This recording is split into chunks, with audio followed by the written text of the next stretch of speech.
welcome to my channel. My name is Jeanette and I do travel videos all over the world. I say as I only have 3 videos, but today we're going to be talking about how to become a dual citizen. Now, if you're like me, I go to Mexico all the time. I am Mexican American, and I was like, why not? Let's become a dual citizen. This way, not only can I own property and get a bank account, I will also stop paying the tourist fees at the airport every time I go. So I became a dual citizen. So I'm a Mexican citizen and I'm a US citizen. And I will tell you how you can go about becoming one yourself. Now, if you're wondering what I'm doing in my backyard, it's really noisy inside my house. So I decided, why not? Let's go with nature. Even though I haven't cleaned the backyard, doesn't matter. Let's forget that. The first thing you have to do is make an appointment. This is going to be probably the hardest appointment that you have to make, and the reason is because they come by so scarcely. You have to check every week if you can. I will link down below the website for the Mexican Embassy where you can make an appointment, as well as their phone number, since you can make an appointment over the phone as well. I personally would recommend to do it on the website because then you can print your confirmation that you got an appointment, and you can show that to the people who are checking for names at the front once you get there.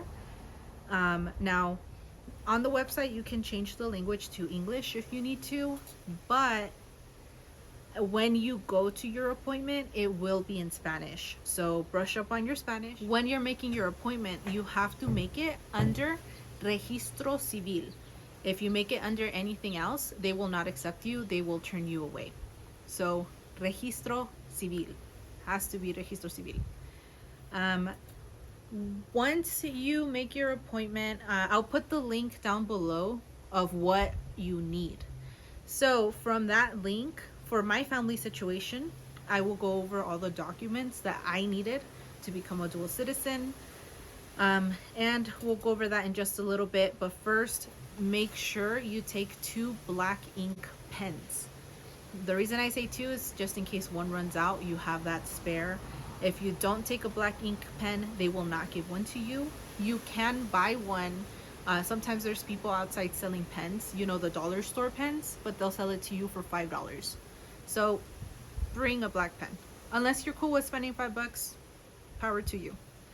Also, if you're watching this during the pandemic, you have to wear your face mask. The reason I say that is because the Mexican embassy does not play. They kicked out a person when I was there because he kept on removing his face mask, and they asked him twice to keep it on. At the 3rd time, they actually told him leave. So they got security and kicked him out. So that sucked for him because I know that appointment was hard to come by. Now, that first appointment, you cannot bring anyone. It has to be yourself and your documents. I tried to bring my mom and they told her she couldn't, so she had to wait in the parking lot. Which, speaking of, if you're going to the LA Mexican Embassy, there is a parking lot out front. Last I checked, they were charging like $20 to park for the whole day. If you can find another spot to park, cool. If not, make sure to bring cash. Now, the documents. So everyone needs to bring this. First, you need your original US birth certificate.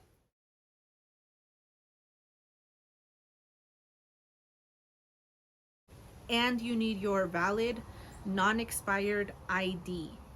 I used my driver's license. They accepted it. Now, here's a disclaimer. Every family case is different. So you may or may not need to bring the documents I'm going to mention right now. Your case might be different, where you may need to bring less documents or you may need to bring more. They will let you know on your first appointment if you need to bring more. Now, for my parents, they give you 4 options. That you can either choose the Credencial de Elector that's issued after 2005, which is what I brought, and it looks like this.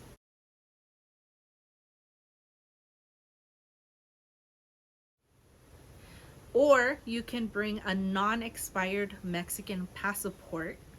I say that because if it's expired, they're not going to accept it and you just wasted your time.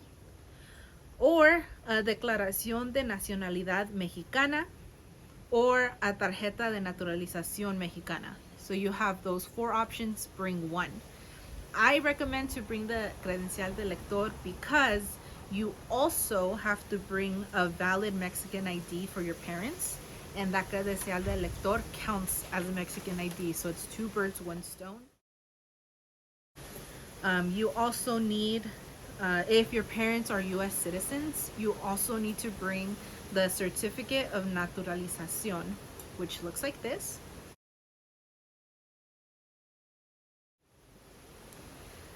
You also need to bring your Mexican parent or parents, whoever's claiming you, birth certificate. Now, this is what that looks like.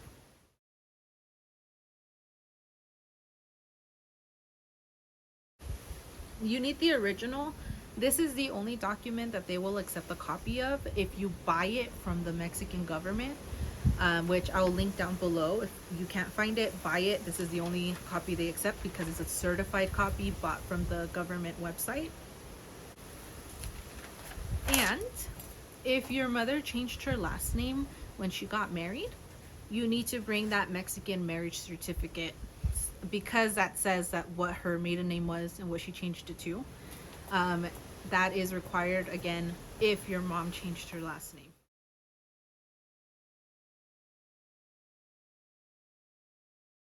If she didn't, you don't need it. So those are actually all the documents I needed to bring for myself and for my parents. Again, for myself, it's just the 2 documents, birth certificate and driver's license or valid ID. For my parents, it was all those documents I just listed. Now, they ask you to bring 2 copies of every document. I'm not sure if my case was different because I did bring 2 copies, but they didn't accept it. They made 2 copies for me. I recommend you still bring 2 copies though, because I don't know if that was just me. So at the end of that appointment, they asked me to fill out a piece of paper which says my name, parents' name, their address in Mexico, grandparents' name, their address in Mexico, how many siblings I have, and which number am I in that line or whatever. And they ask you to fill this out with a black pen. Now, they gave you this form only if you pass, if you don't need to change anything. And this form basically is what's going to be put on your Mexican birth certificate for your next appointment. Now, at the end of that first appointment, when they accepted it and they gave me that form, they asked me when I wanted to come back, and I said the following week.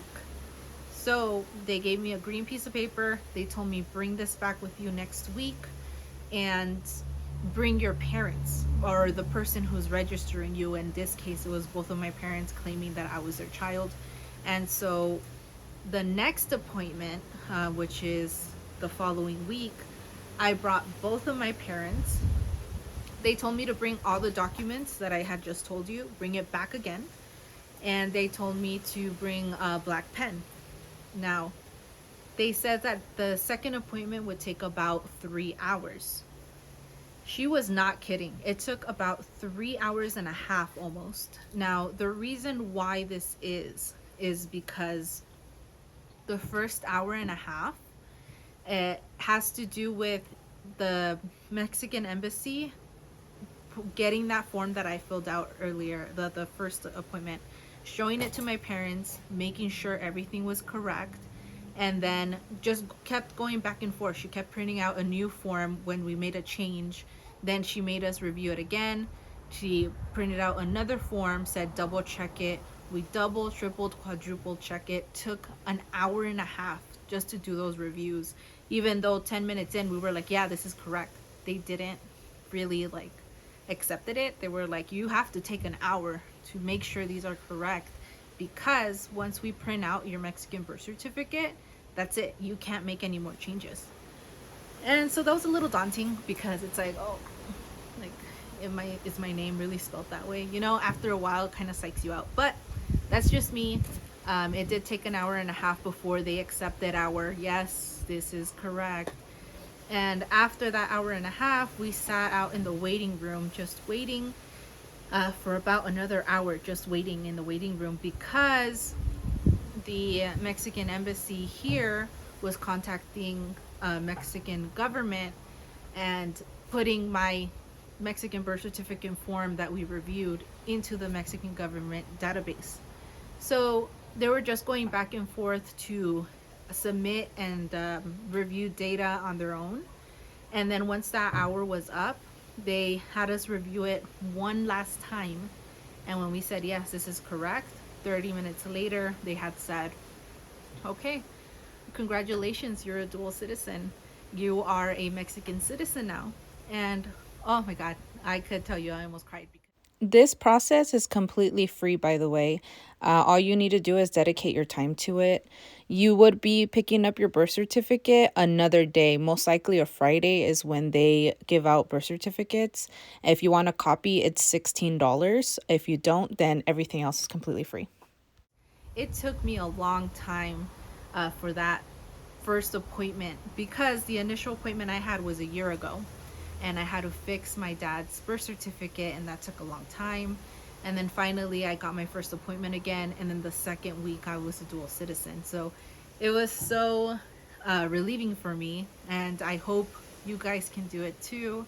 Now, like I said, I can own property, I can own a bank account, I don't have to pay the tourist fees at the airport anymore. So it's so exciting.